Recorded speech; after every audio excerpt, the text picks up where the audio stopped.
The next big Web3 trend wasn't on stage at Consensus. If you want to know what's coming next in this industry, you need to listen to people still on the sidelines, says Leah Callon-Butler. Last week at Consensus, Yat Siu nearly missed his talk on the main stage because he was swamped by a throng of adoring fans desperate to steal a minute with the metaverse mogul. Siu's fellow panelist, Zehavi, and I, his moderator, were getting mic'd up backstage, watching as the production crew got more nervous with each passing minute. When someone finally found him and relayed back what had happened, I thought it was brilliant. Brilliant because not even 3 years ago, Web3 and NFTs weren't a thing. Blockchain gaming wasn't a thing, and Yat Siu wasn't getting mobbed by groupies. Early Web3 believers like Yat were more likely found at the fringes of major conferences, hosting meetups between themselves. Leah Callon-Butler is the director of Emphasis, an advisory and investment firm focused on Web3 and open metaverse. With a special interest in the way that crypto is advancing emerging economies, Leah is a CoinDesk opinion columnist and writer/narrator of the award-winning documentary Play to Earn, NFT gaming in the Philippines. I know this because I got involved before Web3 went gangbusters. I wrote the first ever article about Axie Infinity on CoinDesk in August 2020, which many people think was early, and it was early given Axie had less than 500 daily users at the time, before peaking at nearly 3 million a year later. But from my perspective, I was late, because in hindsight, I can see that Web3 was taking shape as early as 2018. That was the year that Axie launched, Animoca Brands was seeding future Web3 juggernauts like Dapper Labs and OpenSea,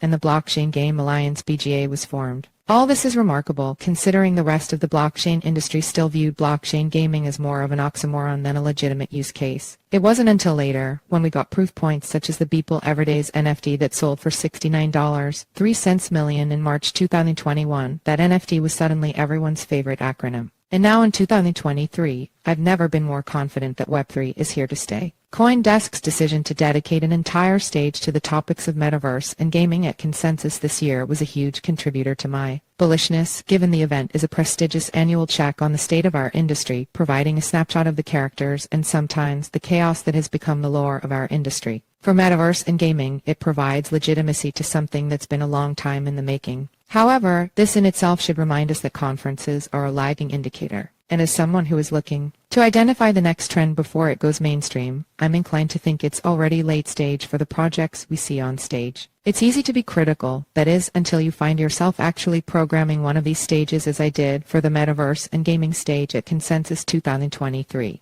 These big events need to draw a crowd, and without much traction or a substantial following, I can understand how risky it is to give up precious airtime to some fledgling use case that might still be NGMI. So, in curating this 3-day conversation, I aim to strike a balance between the big-name draw cards like Jeffrey Zerlin of Sky Mavis, Sebastian Borget of The Sandbox, Spencer Tucker of Yuga Labs, and of course, Yat, while also giving space to lesser-known but equally impactful and inspiring people and projects that I've encountered over the last few years, like Cloudwhite, the second largest holder of virtual land in Axie's metaverse, Lunacia. This guy recognized the value of digital ownership and verifiable scarcity way before big brands like Atari, Warner Music, and Gucci aped in on the trend, not because he had a fancy college degree or millions of dollars to deploy, but because he was an obsessive collector as a kid, hoarding Pokémon cards and selling Beanie Babies out the trunk of his mom's car. Or Anand Venkateswaran, formerly known as Two Better, a pseudonym owned by his previous employer, the Metaverse Fund. While most know Two Better is one half of the Metaverse duo behind that fabled $69.03 million Beeple buy, they don't know that he also bought the